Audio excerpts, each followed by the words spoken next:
let's talk about one-sided lust for a moment. I am disturbed at the amount of Black women I see put into positions to continuously try to convince themselves or other Black women that the best option for them is a non-Black man.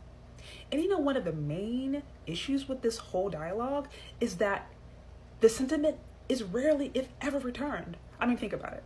You have entire swirl movements, the divest movement. I mean, there's even been like news articles and studies and shows, movies based upon this entire premise of Black women essentially saying, yeah, finding a non-Black man or a white man, that is the option. Like literally.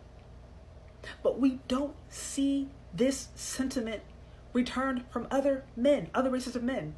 I have yet to see a movement of white men or non-Black men saying, hey, let's try to find ways to get more Black wives. Let's try to find ways to get more Black women integrated into our community. You don't see that. You do know what you see though? Is men grabbing their passports. White and Black men, or men of other ethnicities, going to Thailand, going to Asia, some of them going to Eastern Europe, some of them going to the Caribbean, going other places to find women.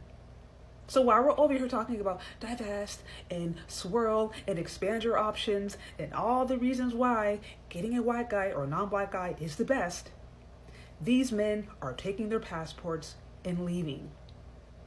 And another issue to me is that it's like at this point, you're not even treating those men like humans. It's like you're so concerned with the color of their skin or them just not being Black. It's like you're seeing them as a trophy. You're seeing them as like some prize, but not like a human being. It's like you're not even loving them for who they are. And now you're getting into racial showcasing, which is just really weird because now it's not about true, genuine love.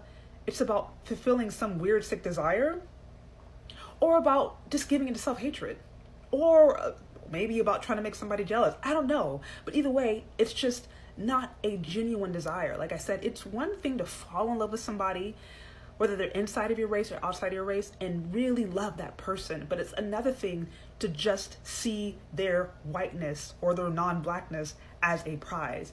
That is disturbing. And like I said, it's even more disturbing because the sentiment is not being reciprocated. It's not.